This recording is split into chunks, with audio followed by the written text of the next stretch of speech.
The servants of Velhurst Manor drew lots to decide who would answer the door. That was how frightened they were. 6 people stood in the back corridor with a candle between them, staring at 5 folded slips of paper and 1 black button. Whoever drew the button would go to the front hall when the knock came. No one laughed. No one called it childish. Outside, rain struck the windows hard enough to sound like thrown gravel. The manor groaned in the wind. Somewhere above them, Sir Emery Velhurst paced in his locked study, dragging furniture across the floor as if a desk and 2 chairs could hold back the man coming for him. Mrs. Tallow, the housekeeper, held the bowl with shaking hands. "He may not come tonight," whispered the kitchen boy. The old butler answered without looking up. "He always comes on the last night." Clara Whitcomb stood near the stairs, with a basket of folded linen against her hip. She was not supposed to be part of the drawing. She was family, at least by blood. Sir Emery was her uncle. But blood meant little at Velhurst Manor. Clara had been brought there after her mother died. At first, she was given a small bedroom and black dresses for mourning. Then, as the years passed and money vanished, she was moved to the attic, then to the servants' table, then into the life of an unpaid maid.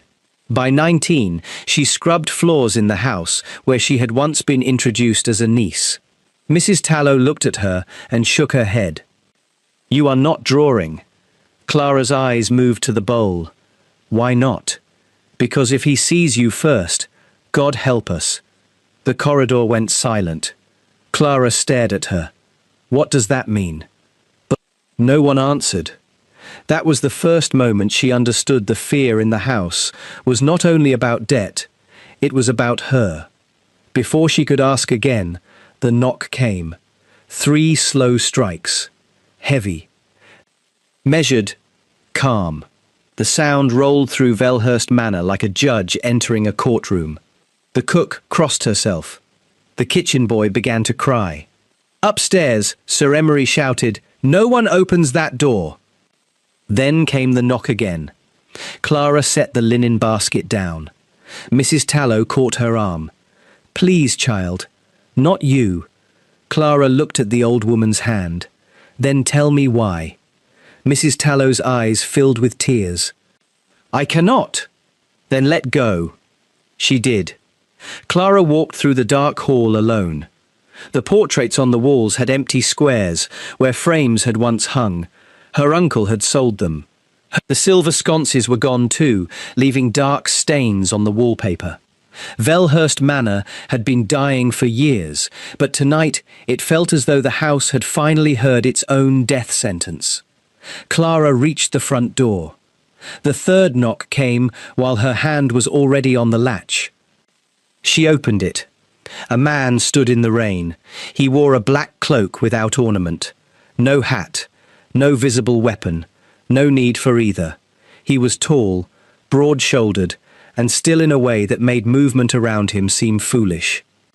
Behind him waited 4 riders and a black carriage with silver lanterns. Clara knew him at once. Every debtor in England knew him. Duke Alaric Blackbourne of Northwick. The Black Duke. A man said to collect what judges feared to name. A man whose ledgers had ruined barons, merchants, gamblers and thieves in silk waistcoats. A man whose enemies said he had no heart, and whose allies said that was why he survived. His eyes moved over Clara's face, then stopped at the little silver key hanging from her neck. Clara instinctively touched it. It was the only thing her mother had left her. The Duke's expression changed. Not much, but enough. "Who are you?" he asked. "The person who opened the door." One of the riders behind him glanced down, hiding a smile. The Duke did not smile. "Your name?" "Clara Whitcomb." Rain moved between them. The Duke repeated her surname quietly. Whitcomb. It sounded like he had heard it before. From the staircase behind Clara, Sir Emery's voice cracked through the hall. "Do not speak to her." The Duke stepped inside. Clara moved back because the whole house seemed to move back with her. Sir Emery appeared halfway down the stairs in a wine-stained robe, pale and trembling. "Blackbourne," he said, "you arrive like a criminal." The Duke removed one glove. "No, I arrive like a creditor. I told you I needed time. You were given 9 years. The investment collapsed. There was no investment." Sir Emery's eyes flicked to Clara. "Quick. Guilty." The Duke saw it. So did Clara. "What investment?" she asked. Sir Emery snapped. "Go to your room." "No." The word surprised even her. The Duke looked at her again. Something in his gaze became sharper. Alaric drew a folded bond from inside his coat. Sir Emery borrowed against land already sold, jewels already pawned, and a trust account that was never his. Clara's throat tightened. "What trust account?" Her uncle did not answer. The Duke did. "Yours." The hall went silent. Clara felt the floor tilt slightly beneath her. "I had a trust account." Sir Emery's face twisted. "It was used for your maintenance." Clara almost laughed. Her dress was patched, her shoes leaked, her wages had never existed. "My maintenance?" The Duke's voice hardened. "The account was emptied 6 years ago." Clara turned to her uncle. Sir Emery looked away. That was confession enough. Alaric unfolded the final page of the bond. When the money failed, Sir Emery named one final security. Clara looked back at him. "What security?" The Duke's jaw tightened. He did not want to answer. That frightened her more than if he had. "You." The word did not make sense at first. It entered her ears, but her mind refused it. "Me?" Sir Emery rushed down 2 steps. It was legal language. No one meant to enforce it. Alaric turned on him. "You wrote a woman into a debt. I was desperate. You were gambling. She is my niece. You priced her like furniture." Clara stepped back. "I am not property." "No," the Duke said immediately. "You are not." His answer came too quickly to be false. Then why was his name on the paper? Before Clara could ask, a crash came from above. All heads turned. Smoke slid under the study door. Sir Emery ran toward the back passage. The Duke moved faster. He caught him by the collar and drove him against the wall. "What were you burning?" "Nothing." "What were you burning?" Sir Emery's eyes went to Clara's key, and everything inside her went cold. The riders burst into the study. Minutes later, one came down holding a scorched iron box. "Your Grace, most of the ledgers are gone. This survived." The Duke took the box. Inside lay half-burned papers, a faded blue ribbon, a cracked miniature portrait, and one sealed letter. Clara stared at the portrait. It was her mother. Lady Marianne Whitcomb. Her face, younger, softer, afraid. The sealed letter had Clara's name on it. In her mother's hand. Sir Emery whispered, "Do not give her that." The Duke handed it to Clara. Her fingers trembled as she broke the wax. The letter was short. "My darling Clara, if this letter reaches you, then the debt has found the door. Do not fear the word price. You were never the payment. You were the proof. The key at your throat opens the room where your true name was buried. Trust no man who calls you a burden. Fear the man who calls you valuable." Clara read the last line again. "Fear the man who calls you valuable." She looked at her uncle. His face had gone grey. Then bells rang beneath the floor. Not from a tower, not from outside, from under the house. Hidden bells, old bells, bells that had been waiting for years. Mrs. Tallow cried out from the corridor, "Oh Lord, the nursery!" Clara turned slowly. "The what?" The Duke looked at the key around her neck. Sir Emery began to struggle. "No, no, she cannot go down there." Alaric's face became terrifyingly still. "What is beneath this house?" Sir Emery said nothing. The bells rang again. Clara lifted the key from her neck. It had always been warm against her skin. Now it felt alive. She looked at the Duke. If I open it, what will I find? For the first time since he entered, England's most feared Duke looked uncertain. I do not know, he said. Sir Emery laughed then. A broken, panicked laugh. Yes, you do. Your blood built the lock. The Duke turned toward him. My blood? Sir Emery smiled with wet eyes. Ask your dead father. The hall went silent. Clara looked from one man to the other, and finally understood the night had not begun with the knock. It had begun before she was born, and the door she had opened was only the first one. The second door was hidden behind the wine shelves. No servant had touched that wall in Clara's lifetime. The bottles were old, dusty, and mostly empty. Sir Emery had sold the good wine years ago, but he had never allowed anyone to clear the shelves. Now Clara knew why. The bells were louder there, not ringing in the air, ringing through the stone. The Duke held a lantern while Clara raised the key to the lock. Mrs. Tallow stood behind them, crying silently. Sir Emery was held by two riders, but his eyes were fixed on Clara's hand.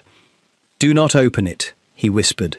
You think you want truth. You do not. Truth makes orphans twice. Clara pushed the key into the lock. It turned. The wine shelves shifted. A narrow stone passage appeared behind them. Cold air breathed out. The Duke stepped forward first. Clara stopped him. My key, she said. My door. He looked at her. Then moved aside. That was the first time any powerful person had given her room to choose. She took the lantern and descended. The passage opened into a hidden chamber, a nursery. Clara knew it before her mind accepted it. There was a cradle against one wall, a tiny wooden chair, a shelf with 3 children's books, a woman's shawl folded over the back of a rocking chair, as if its owner had only stepped away. But dust covered everything. On the wall were scratches. Lines counted in groups of 7. Weeks, months, maybe years. Clara walked toward the cradle. Her voice barely came. Was I born here? Mrs. Tallow sobbed harder. Sir Emery closed his eyes. The Duke answered because no one else would. Yes. Clara gripped the cradle rail. All her life, she had been told her mother died in a fever upstairs. A sad death. A clean death. A death that left no one guilty.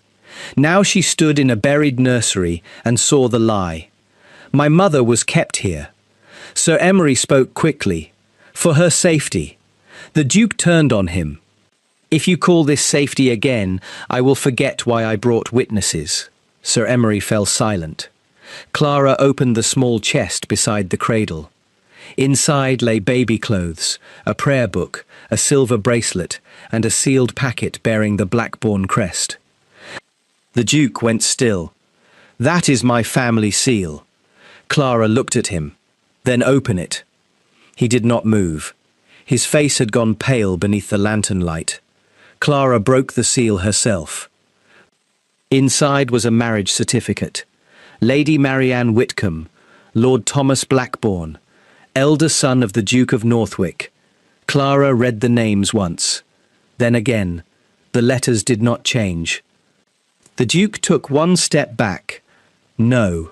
Clara looked up. Who was Thomas Blackburn? Alaric's voice was rough. My brother. The room seemed to close around her. And my mother married him? Yes. Then what am I? No one answered. Mrs. Tallow whispered, his daughter.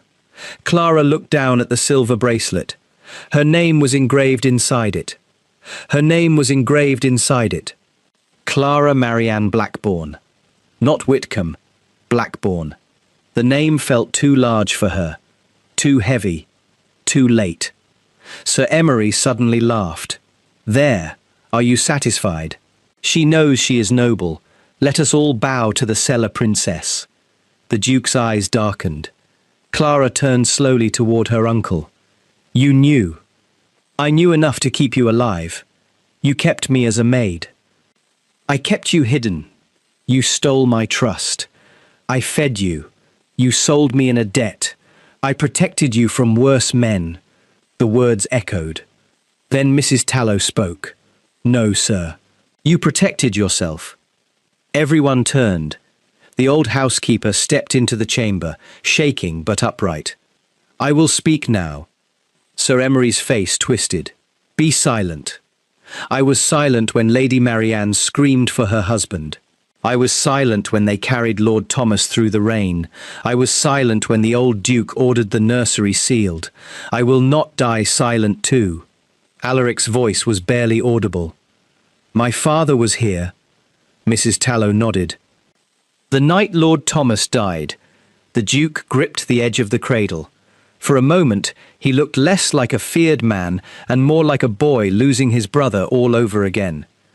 They told me Thomas fell from his horse. He was struck in the courtyard, Mrs. Tallow whispered. Lord Ashgrave gave the order. Your father watched. Sir Emery helped carry him. Sir Emery shouted, Lies! But he was sweating. The Duke looked at him. Where is my brother? Sir Emery looked away. Clara's stomach turned. Where is my father? She asked. That word changed the room. Father. She had never used it before for a real person. Sir Emery's mouth trembled. Mrs. Tallow answered, The old chapel well. Clara sat down hard on the edge of the chest. The Duke closed his eyes. Nobody spoke for several seconds. Then hoofbeats sounded above. Many horses. Fast. One of the riders ran up the stairs and returned almost immediately. Your Grace! Men at the gates! The Duke turned. Whose? A smooth voice answered from the top of the passage. Mine. Lord Ashgrave descended as if he had been expected. He was elegant, silver-haired and calm, with 4 armed men behind him. His coat was dry despite the storm. His smile was small and practiced. Clara had seen him once before from a distance, riding beside a royal carriage. A man of power. A man no servant looked in the eye. Ashgrave looked around the hidden nursery with mild disgust. Emery, you always did let mess gather. Sir Emery sagged with relief. My lord. The Duke stepped in front of Clara. You killed Thomas. Ashgrave sighed. Do not be theatrical. My brother. A mistake corrected before it ruined a dukedom. Clara stood slowly. Ashgrave's eyes moved to her. His smile faltered. Not because he knew her, because he recognized her mother. Marianne's child, he said softly. Remarkable.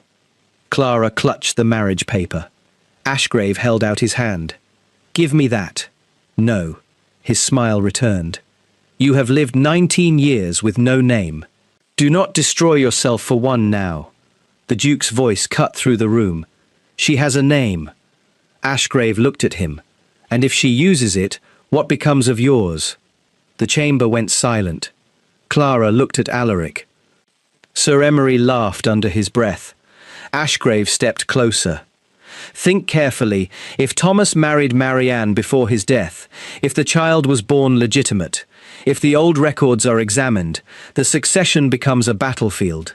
Your enemies will use her. Parliament will question you. The Crown will hesitate. Northwick may split itself open. His gaze moved to Clara. All because a maid found a paper. The Duke did not speak. Clara watched his back. There it was. The choice. His power or her truth. Ashgrave softened his voice. Give her to me. The girl disappears safely. The paper burns. You remain Duke. The house remains stable. Everyone survives. Clara's breath stopped. Give her to me. The same meaning as the debt.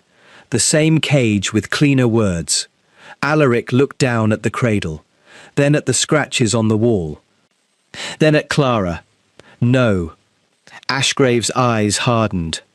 The Duke stepped forward. I have been useful to liars long enough. Ashgrave's mask slipped. You ungrateful boy. The word boy struck him, but he did not move. Mrs. Tallow suddenly threw the lantern at the floor. Darkness and fire burst together. Someone shouted. The Duke seized Clara's wrist. "Run!" A hidden panel opened behind the cradle. Mrs. Tallow pushed Clara toward it. "Your mother's way out!" Clara stumbled into the tunnel with the Duke behind her. Gunfire cracked in the chamber. Stone dust fell. They ran through darkness so narrow the walls scraped Clara's sleeves. The marriage certificate was clutched against her chest, the bracelet cut into her palm. The tunnel sloped upward. At the end was a wooden door swollen by damp. The Duke kicked it open. They burst into the ruined chapel behind Velhurst Manor. Rain poured through the broken roof. A stone altar stood in the centre, and beneath the altar was another lock. Clara stared at it, the same shape as her key. My mother planned this. The Duke looked toward the tunnel. Ashgrave's men were coming. Open it. Clara unlocked the altar compartment. Inside lay a sealed testimony, a small portrait, and a blood-stained strip of cloth. The portrait showed Lord Thomas Blackbourne holding a newborn baby wrapped in blue. On the back, in Marianne's hand, were the words, "Our daughter Clara. Let her name outlive their lie." Clara pressed the portrait to her chest. Then Lord Ashgrave appeared at the chapel entrance with a pistol. "Well," he said, "that makes things untidy." The Duke stepped in front of Clara. Ashgrave aimed the pistol. "Move aside, Alaric." "No. You would risk Northwick for a girl who opened a door." The Duke's answer was quiet. "No. For the girl my family locked behind one." Ashgrave cocked the pistol, and Clara understood, with sudden terrifying clarity, that the price had never been money. The price had always been blood. The pistol fired before anyone breathed. The Duke threw Clara behind the altar. The shot struck the chapel wall and shattered old stone into the rain. Clara hit the floor hard, but the papers stayed in her hand. Ashgrave cursed. The Duke lunged. They crashed against a broken pillar. Ashgrave fought like a man who had spent his life ordering violence, not committing it, but fear gave him strength. The Duke drove him back, one hand locked around his wrist, the other at his throat.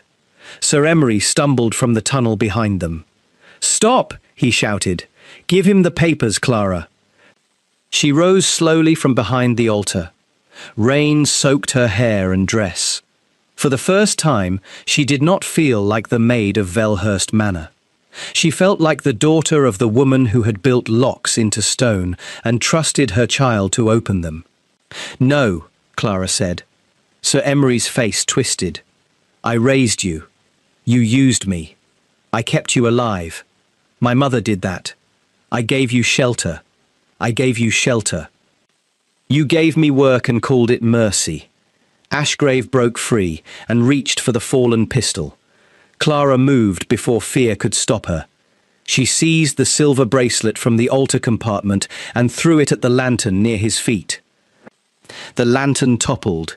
Flame rushed across the wet floor in a brief wild line. Ashgrave recoiled. The Duke struck the pistol away and forced him to the ground. Northwick riders flooded into the chapel with weapons drawn. Within seconds, Ashgrave was bound. Sir Emery tried to run, but Mrs. Tallow emerged from the tunnel, holding a kitchen knife in both trembling hands. "No more," she whispered. He stopped, not because she was dangerous, because the weakest witness in the house had finally become stronger than his last lie. By morning, the old chapel well was opened. No one allowed Clara to watch. She did not ask to. Some truths do not need to be seen to be believed. The Duke stood beside her beneath the yew trees while men worked in silence. When they found the remains of Lord Thomas Blackbourne, wrapped in the remains of a dark cloak and buried with a broken signet ring, the Duke turned away. Clara did not comfort him. Not yet. His grief was real, but so was hers. And for once, the grief of a powerful man would not be allowed to swallow the wound of the woman standing beside him. 2 days later, Northwick Castle opened its great hall. The county came because scandal travels faster than weather. Magistrates sat beneath the wolf banners. A bishop examined the marriage certificate. Royal officials read Marianne's sealed testimony. Mrs. Tallow spoke with a shaking voice, but clear words. Sir Emery confessed after Ashgrave blamed him first, because cowards never keep loyalty when punishment enters the room. Clara stood alone at the front of the hall, not in a maid's dress, not in borrowed grandeur, a simple dark gown. Her mother's key at her throat, the silver bracelet on her wrist. The bishop lifted the marriage certificate. The marriage of Lord Thomas Blackbourne and Lady Marianne Whitcomb is valid. A murmur moved through the hall. The royal official spoke next. The child Clara, born of that marriage, is recognised as blood of Northwick. Blood of Northwick. The words should have lifted her. Instead, they made her feel heavier. A name could be restored in one sentence. A childhood could not. Lord Ashgrave, bound under guard, laughed softly. What a touching performance. But what is she now? Not duchess, not servant, not properly raised, not safely forgotten. You have given her a name and nowhere to stand. The words cut because they touched the truth. Clara's old life was gone. Her new one had no shape. The hall fell silent. Then the Duke moved. Alaric Blackbourne stepped down from the dais and stood before Clara. For a moment, she thought he meant to speak to the court. Instead, he lowered himself to one knee. A gasp swept through the hall. England's most feared, Duke knelt before the girl who had opened a door in a servant's dress. Clara stared at him. "Your Grace." "No," he said. "Not that. Not now." His voice carried through the hall. "Clara Blackbourne, daughter of my brother, daughter of Lady Marianne, witness to the lie my house protected. I came to Velhurst as a collector. I found a woman my family had failed before she was born." The hall was silent. "My father's pride helped bury your mother. My ignorance protected the men who profited from it. My name became feared while yours was stolen. I cannot return your childhood. I cannot return your parents. I cannot undo the years you spent being called a burden in a house built over your truth." His voice roughened. "But before this county, before the crown, before my dead brother, and before you, I ask permission to make Northwick answerable to the name it tried to bury." Clara looked down at him. Part of her wanted to forgive him because he looked broken. But broken men had asked women to comfort them for too long. So she told the truth. "You came late." "Yes." "You frightened me." "Yes." "You held a contract that named me as payment." "Yes." "Your house helped make that possible." His eyes lowered. "Yes." She stepped closer. "But you opened the nursery." He looked up. "And when you learned the truth could weaken your own name, you did not burn it." "No." "And when Ashgrave offered silence, you refused." "Yes." She held out her hand. The Duke looked at it as though it were more than he deserved. "It is not forgiveness," Clara said. "I know." "It is not trust." "I know." "It is the beginning of truth." He took her hand. She helped him stand. That moment changed Northwick more than any legal ruling. Not because the Duke knelt, but because Clara did not let his kneeling become the centre of her pain. The months that followed were not easy. The hidden nursery was preserved long enough for the magistrates to inspect it, then sealed with a stone bearing Marianne's name. Lord Thomas was buried beside his wife in Northwick Chapel. Sir Emery lost Velhurst before winter. Lord Ashgrave lost his offices, then his freedom, then the friends who had once praised him. The Dowager Duchess wrote Clara 3 letters. Clara burned the first 2. She opened the third. It contained only one sentence. "I protected the house and abandoned the child." Clara kept that one. Not because it healed anything, because it told the truth. She remained at Northwick, not as a ward, not as a guest, as blood, as witness, as the woman who knew where the old lies had been buried, and who held the key to rooms no one else dared name. The Duke changed too, though not in a simple, pretty way. He did not become gentle overnight. But he stopped using fear where truth would do. He reopened old accounts, paid families his father had crushed, removed men who had served silence better than justice, and most importantly, he asked Clara before speaking for her. At first, that unsettled her. Then she began to expect it. Then she began to require it.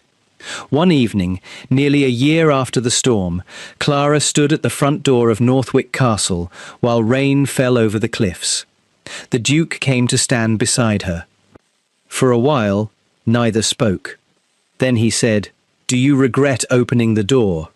Clara touched the key at her throat. "I regret that no one opened it sooner." He accepted that quietly. The old Duke might have defended himself. This one did not. After a while, Clara looked at the rain and said, "I thought I opened the door to danger." "You did," he said. She glanced at him. She glanced at him. He continued, "But not all danger comes to destroy. Some comes because truth has run out of gentle ways to enter." Years later, people told the story with the wrong emphasis. They said a poor maid opened the door to England's most feared duke. They said she was written into a debt. They said she was the price. They said the Duke carried her away in a black carriage while hidden bells rang beneath the floor. All of that was true, but it was not the heart of the story. The heart was this.